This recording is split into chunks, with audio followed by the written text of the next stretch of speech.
Hi everyone, welcome to the YouTube channel maths by Jitendra Kumar. और यहाँ पे सी थर्ड सेमेस्टर के लिए केमिस्ट्री पढ़ रहे हैं, जिसमें आपकी यूनिट नंबर चल रही है 7 थ्योरी ऑफ कोऑर्डिनेशन केमिस्ट्री।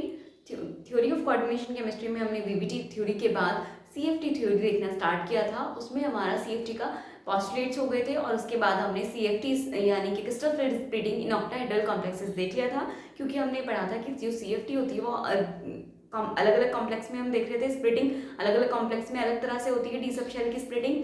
तो हमने ऑक्टाहेड्रल कॉम्प्लेक्स में देख लिया था और आज हम देख रहे हैं टेट्राहेड्रल कॉम्प्लेक्स में स्प्लिटिंग। तो हमारा टॉपिक है आज का क्रिस्टल फिल्ड स्प्लिटिंग इन टेट्राहेड्रल कॉम्प्लेक्सेस। चलिए स्टार्ट करते हैं, क्या कैसे स्प्लिटिंग होती है टेट्राहेड्रल कॉम्प्लेक्सेस में, देखते हैं।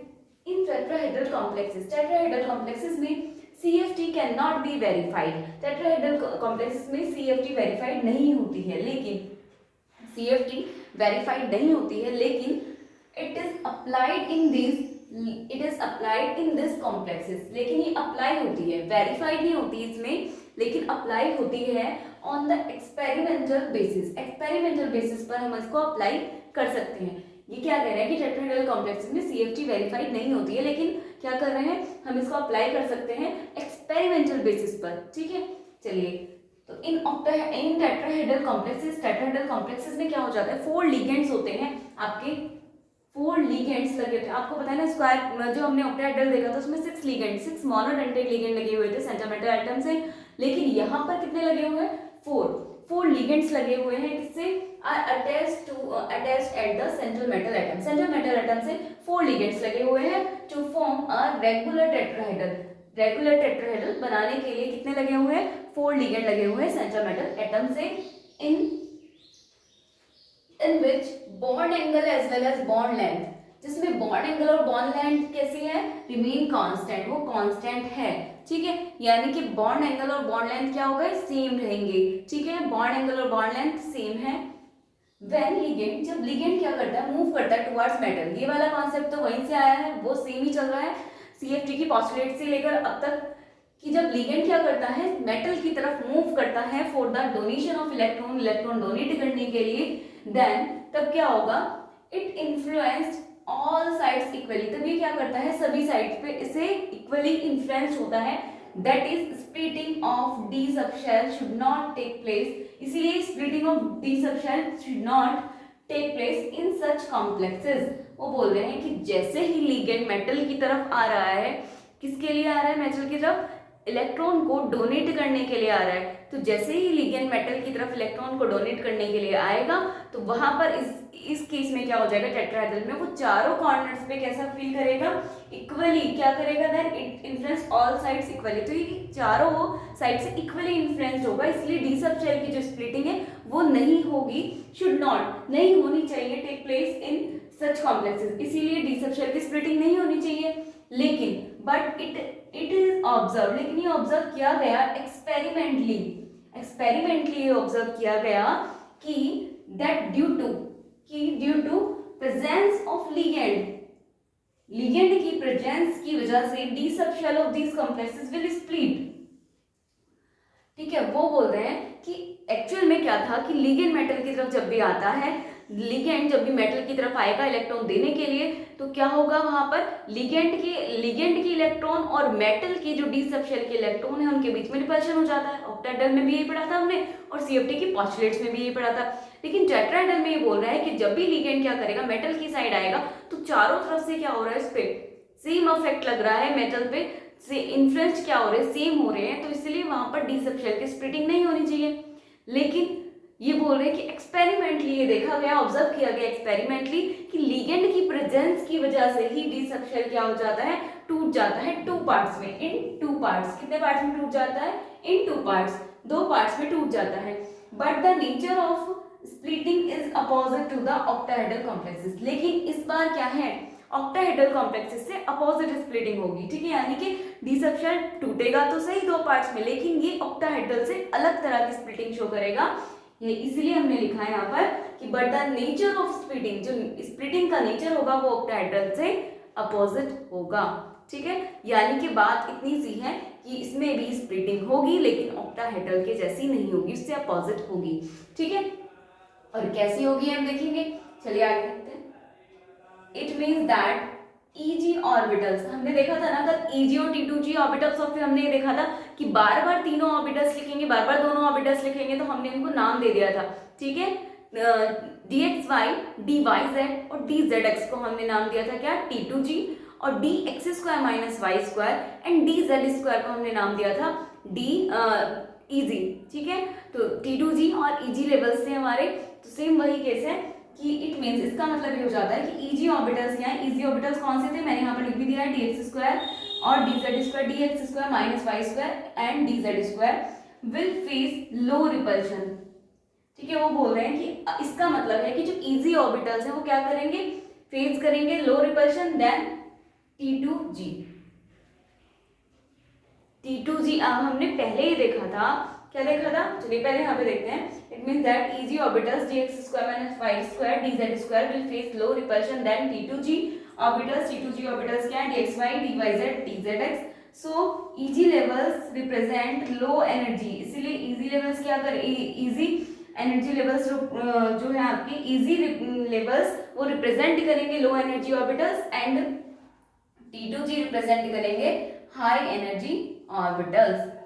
समझ गए, क्या है यहाँ पर उल्टा केस हो रहा है।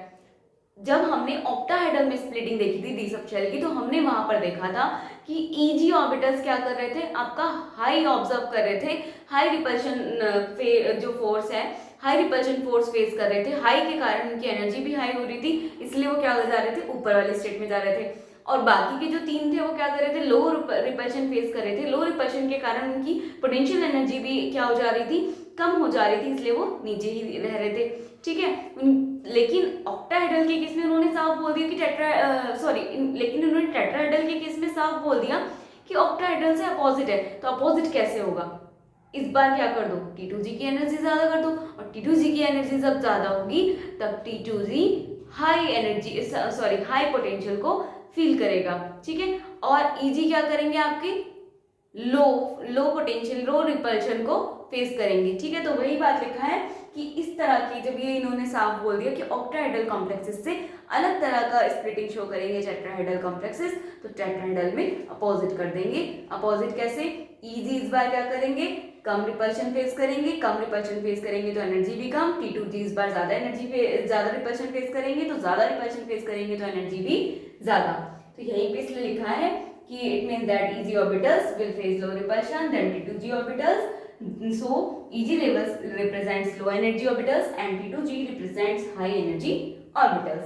आगे the energy gap between these orbitals, और जो एनर्जी गैप होगा इन दोनों ऑर्बिटल के बीच में, यानी कि हाई एनर्जी लेवल और लो एनर्जी लेवल के बीच में, हाई और लो एनर्जी लेवल के बीच में जो एनर्जी गैप होता है उसे क्या बोलते हैं हम, एनर्जी गैप, उसको क्या बोलते हैं हम, स्प्लिटिंग एनर्जी गैप या स्टेबलाइजिंग एनर्जी गैप या स्टेबलाइजिंग एनर्जी गैप या स्प्लिटिंग एनर्जी गैप या एनर्जी गैप, ठीक है। तो इसको बोलेंगे it is known as splitting energy gap या स्टेबलाइजिंग एनर्जी गैप, और इसको रिप्रेजेंट किससे करेंगे, and it is represented by delta T.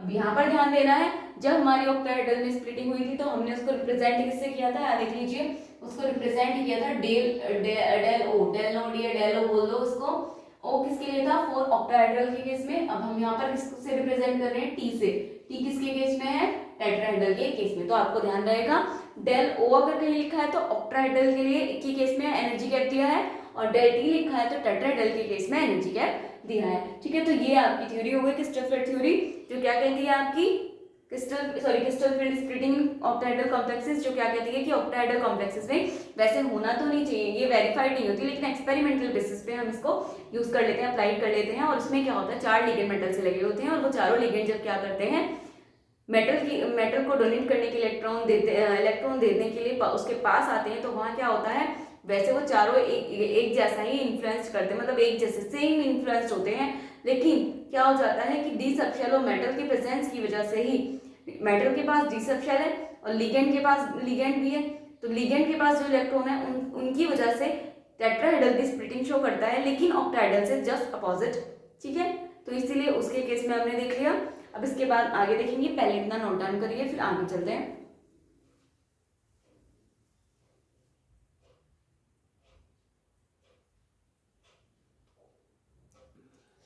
चलिए आगे देखते हैं। जहाँ तक आपने लिखा था उसके आगे से देखिए, इन टेट्राहेड्रल कॉम्प्लेक्सेस में क्या हो जाएगा, splitting is not as so effective as in case of octahedral complexes, यानी कि टेट्राहेड्रल कॉम्प्लेक्सेस में स्प्लिटिंग जो हो रही है डी स्ट्रक्चर की वो उतनी इफेक्टिव नहीं है, कि वो होनी ही नहीं चाहिए थी, है ना, आपको पता ही, ठीक है। तो टेट्राहेड्रल कॉम्प्लेक्सेस में स्प्लिटिंग इतनी इफेक्टिव नहीं है जितनी कि ऑक्टाहेड्रल कॉम्प्लेक्सेस में होनी चाहिए थी।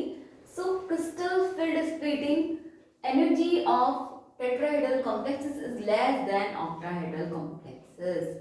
जब स्प्लिटिंग ही नहीं होनी थी टेट्राहेड्रल में, बोल रहे हैं कि टेट्राहेड्रल कॉम्प्लेक्सेस में स्प्लिटिंग इतनी इफेक्टिव नहीं है जितना कि ऑक्टाहेड्रल कॉम्प्लेक्सेस में है, ठीक है।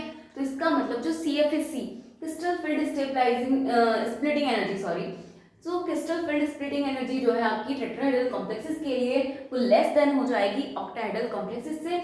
और बोथ ऑफ दीज, और इनको हम देख सकते हैं किस रिलेशन के through, both of these are related to each other as follows, और दोनों किस रिलेशन से जुड़ी है, डेल्टा टी बराबर कितना है 0.545 डेल नॉट के, ठीक है। यानी कि डेल्टा टी क्या हो गया, कम हो गया, डेल नॉट की कुछ वैल्यू होगी, डेल ओ की कुछ वैल्यू होगी, उसमें मल्टीप्लाई डेल्टा ओ, यानी कि जो ऑक्टाहेड्रल के लिए आपकी स्प्लिटिंग एनर्जी गैप है उसकी वैल्यू में 0.45 की मल्टीप्लाई, यानी कि कुछ भी है मल्टीप्लाई तो हो रही है ना, तो ये उससे क्या हो गया, ये आएगा आपका रिलेशन, डेल्टा टी बराबर आ गया 0.45 डेल नॉट के, यानी कि इतना ही टाइम से डेल नॉट का, ठीक है। तो both of these are related to each other.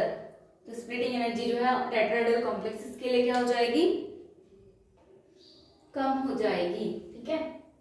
तो यहाँ से आप रिलेशन देख सकते हैं एक और, कि जो डेल्टा टी है ना वो क्या है, डेल्टा ओ से छोटा है, ये भी आप लिख सकते हैं, क्योंकि ये जब मल्टीप्लाई आपकी होगी ये 100 आएगा नीचे और आपकी वैल्यू हो जाएगी कम, तो डेल्टा टी उससे हो जाता है कम डेल ओ से। अब देखते हैं इसकी स्प्लिटिंग कैसे होती है, तो वो देख लेते हैं एक बार, स्प्लिटिंग मेथड देख लेते हैं।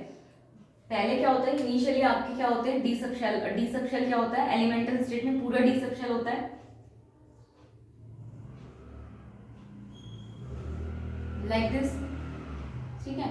ये क्या होता है आपका dxy, dyz, dzx, ये हो गया dx² माइनस y² और ये dz², 5 हो गए, ठीक है। अब जब क्या होगा, इसका एनर्जी गैप हो जाएगा तो यहाँ पे स्प्लिटिंग स्टार्ट हो जाएगी। स्प्लिटिंग कैसे होगी, देखिए स्प्लिटिंग कैसे होगी, इस बार क्या होगा, पहले में क्या था, Eg ऊपर थे और T2G नीचे से थे, ऑक्टाहेड्रल के केस में Eg ऊपर से और T2G नीचे थे। अब क्या हो जाएगा, ये क्या हो जाएंगे ऊपर, 1 2 and 3 हो गए नीचे, और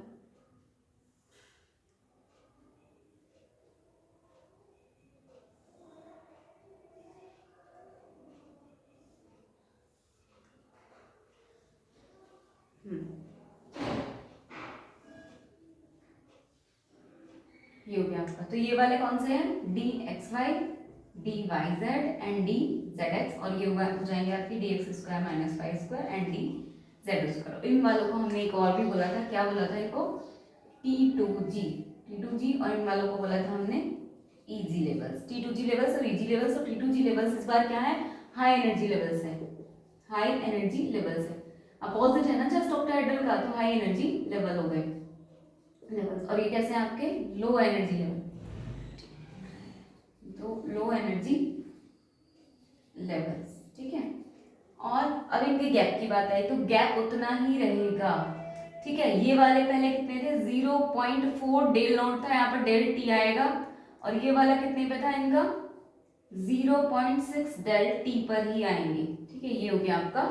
और इन दोनों के बीच में जो होता है वो क्या होता है, डी ट्रांजिशन, डी ट्रांजिशन यही होता है, डी ट्रांजिशन, इन दोनों के बीच में क्या होता है, डी ट्रांजिशन, ठीक है। तो जब आपका एलिमेंटल स्टेट में देखें तो डी आपका कंप्लीट था, ठीक है। उसके बाद हमने स्प्लिटिंग देखी इनकी, क्योंकि एनर्जी गैप हो जाता है, तो स्प्लिटिंग के बाद देखा तो जस्ट ऑक्टाहेड्रल को उल्टा करना है, इस बार इनको बस अपोजिट कर दीजिए, बाकी ये वाला गैप सेम ही रहने वाला है।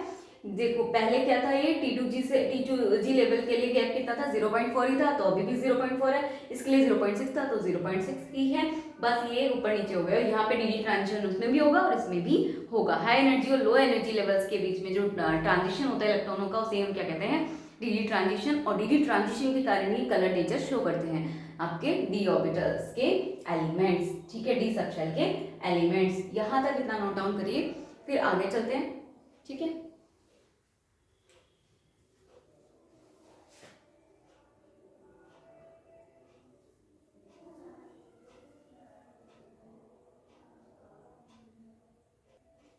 तो यहाँ तक आपने नोट डाउन कर लिया होगा, ठीक है, कुछ नहीं है, ऑक्टेडाइल का जस्ट अपोजिट है। अब देखेंगे हम फिलिंग ऑफ इलेक्ट्रॉन। हमने ऑक्टेडाइल के केस में देखा था कि फिलिंग ऑफ इलेक्ट्रॉन दो तरह से हो सकती है, स्ट्रॉन्ग फील्ड लिगेंड के केस में और वीक फील्ड लिगेंड के केस में। दोनों के केस में देखा था सेम, यही देखेंगे हम फिलिंग ऑफ इलेक्ट्रॉन। लेकिन इसमें क्या है, पहले देखते हैं, चलो फिर उसके बाद देखेंगे फिलिंग ऑफ इलेक्ट्रॉन। चलिए आगे देखते हैं filling of electron in case of tetrahedral. तो in tetrahedral complexes, tetrahedral complex में effect of different ligands is not differentiated because, और जो आपका इफेक्ट है लिगेंड्स का टेट्राहेड्रल कॉम्प्लेक्सेस में, डिफरेंट जो लिगेंड्स है उनका जो इफेक्ट है वो डिफरेंशिएटेड नहीं होता है, क्योंकि ऑल कॉर्नर्स ऑफ टेट्राहेड्रल, क्योंकि जो ऑल कॉर्नर्स है किसके, टेट्राहेड्रल्स के, वो क्या करते हैं, बिहेव सिमिलरली, बिहेव करते हैं, बिहेव करते हैं। That is in case of a strong field, इसलिए in case of strong field ligand as well as weak field ligand, Hund's rule is strictly full। वो बोल रहे हैं कि टेट्राहेड्रल कॉम्प्लेक्सेस में अलग अलग जो लिगेंड्स प्रेजेंट होते हैं उनका इफेक्ट जो है वो उतना ज़्यादा नहीं होता, मतलब उनका जो अलग अलग हम डिफ्रेंशिएट कर सके इतना इफेक्ट नहीं होता, इतने इन्फ्लुएंस नहीं होते, वो सेम इन्फ्लुएंस करते हैं, तो हम उनको डिफ्रेंशिएट नहीं कर सकते हैं, क्योंकि जितने भी कॉर्नर्स हैं टेट्राहेड्रल बिहेव, वो क्या करते हैं, बिहेव सिमिलरली, सभी सिमिलरली बिहेव करते हैं। लाइक दिस, टेट्राहेड्रल की स्ट्रक्चर कैसी होती है,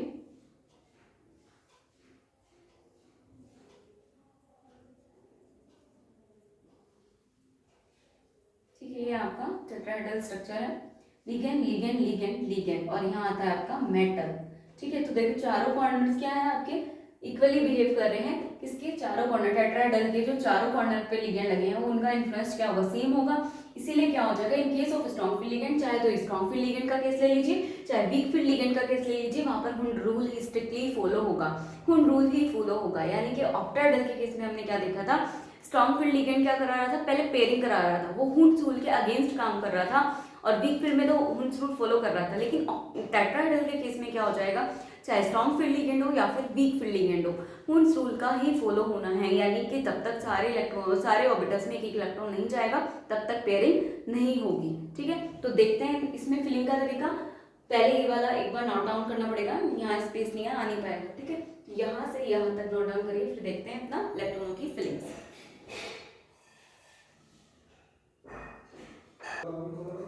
चलिए आगे देखते हैं इलेक्ट्रॉन्स, और इधर देखेंगे हम splitting energy gap, splitting energy gap, यानी कि क्या होगी स्प्लिटिंग एनर्जी गैप आपका डेल्टा टी, ठीक है। चलिए देखते हैं, यहाँ पर डेल्टा टी है ना आपका स्प्लिटिंग एनर्जी गैप।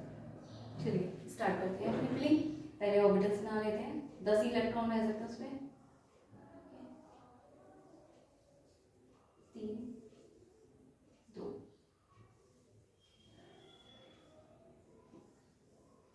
2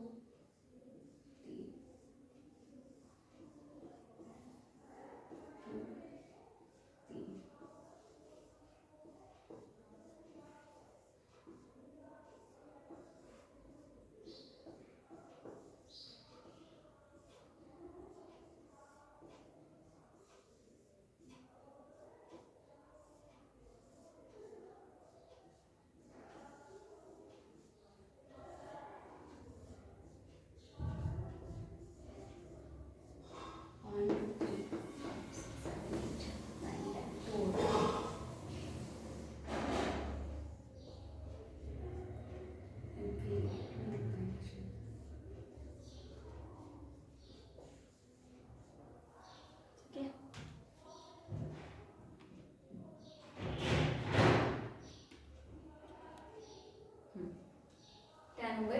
अब चलिए फिलिंग करते हैं। अगर एक इलेक्ट्रॉन है, सिर्फ एक इलेक्ट्रॉन, तो पहले इसमें जाएगा, 2 हो गए तो, 3 हो गए तो, 4 हो गए तो, 5 हो गए तो, ऐसे तो सब में एक एक जाएगा ही जाएगा। अब 6 हो गए तो 4 5 एंड 6, 7 हो गए तो 3 4 5 6 7, और 8 हो गए तो 1 2 3 4 5 6 7 8 और 9 हो गए तो 1 2 3 4 5 6 7 8 और 9 हो गए तो वो नहीं 8 तो हो गए ना, इसमें 9 हो गए, 10 हो गए तो 1 2 3 4 5 6 7 8 9 10, बस 10 तक ही तो आ सकते हैं ना। डी में डी सबशेल में 10 इलेक्ट्रॉन आ सकते हैं, तो हमारे 10 फिल हो गए। और अब इनकी वैल्यू देख लेते हैं। डेल्टा टी की वैल्यू 1 के लिए क्या हो जाएगी 0.6, 2 के लिए हो जाएगी 1.2, इसके लिए हो जाएगी 0.8, इसके लिए हो जाएगी, थर्ड वाला था ना ये, तो इसकी वैल्यू हो गई, थोड़ा ये नीचे लिख लेते हैं, ठीक है। ये देखो इसकी वैल्यू यहाँ है ये रही 0.6, इसकी वैल्यू ये रही 1.2, इसकी वैल्यू ये रही 0.8, इसकी हो जाएगी आपकी 0.4 और इसकी हो जाएगी आपकी 0। अगेन कुछ नहीं, इसमें 5 रिपीट करके 5 सेम जाने हैं, 0.6, 1.2, 0.8, 0.4 and last 0 like this, ठीक है। तो ये थी इसमें इलेक्ट्रॉनों की फिलिंग ऑफ इलेक्ट्रॉन इस तरह से होता है यहाँ पर, ठीक है। चाहे वीक फील्ड हो या स्ट्रॉन्ग फील्ड हो, टेट्राहेड्रल में एक ही तरह से फिलिंग होगी और वो भी हुंस रूल से होगी, यानी कि सभी ऑर्बिटल्स में पहले एक इलेक्ट्रॉन जाएगा, उसके बाद आपका नेक्स्ट ऑर्बिटल में पेयरिंग होनी स्टार्ट होगी, पेयरिंग बाद में होगी, तब तक सारे ऑर्बिटल्स में एक इलेक्ट्रॉन चला जाएगा, ठीक है। बस ये अंतर है। ये तो और भी इजी हो गया, उसमें तो हमें दो केस में देखना पड़ रहा था, वैल्यू भी याद रखनी पड़ी थी, स्ट्रॉन्ग फील्ड लिगेंड के केस में और वीक फील्ड लिगेंड के केस में हमें वैल्यू भी याद रखनी पड़ी थी, लेकिन इसमें ऐसा नहीं है। इसमें क्या है आपका सिर्फ एक ही तरह से फिलिंग और वैल्यू भी बहुत इजी है। अगर एक ही इलेक्ट्रॉन है तो उसकी वैल्यू यदि, इसको देखो रिलेट कैसे कर सकते हैं, 1 के लिए दी, 2 के लिए दी, 3 के लिए दी, 4 के लिए, 5 के लिए, ठीक है। 5 तक यानी कि हाफ पे क्या रहे 0, हाफ पे और फुल पे 0 रहेगा, ये ध्यान रख लो। जब हाफ फील्ड होगा या फुल फील्ड होगा उस पर 0 हो जाएगा, ठीक है। 2 केस हो गए बच्चे। अब इनमें कैसे याद रखें, अब जब देखो 1 था, अब वो 1 में हाफ हो या फिर पेयरिंग में, हाँ 1 है, पेयरिंग 1 पेयर हो रही है तब भी वैल्यू सेम, फिर 2 हो या फिर पेयरिंग में 2 हो तब भी वैल्यू सेम, 3 हो या फिर पेयरिंग में 3 हो तब भी वैल्यू सेम, 4 हो या फिर पेयरिंग में 4 हो तब भी वैल्यू सेम, ठीक है। तो इसको यहाँ तक नोट डाउन करिए और उसके बाद हम देखेंगे अपनी जो आपकी थी CFT यानी कि crystal field splitting in square planar complexes. हमने ऑक्टाहेड्रल में देख लिया और टेट्राहेड्रल में देख लिया। अभी आपके सिलेबस में स्क्वायर प्लेनर और रह रहे हैं, तो इसके बाद हम नेक्स्ट लेक्चर में देखेंगे वो स्क्वायर प्लेनर कॉम्प्लेक्सेस में क्रिस्टल फील्ड स्प्लिटिंग, ठीक है। तो यहाँ तक नोट डाउन करिए और आज की क्लास के लिए इतना ही। Thank you and keep learning.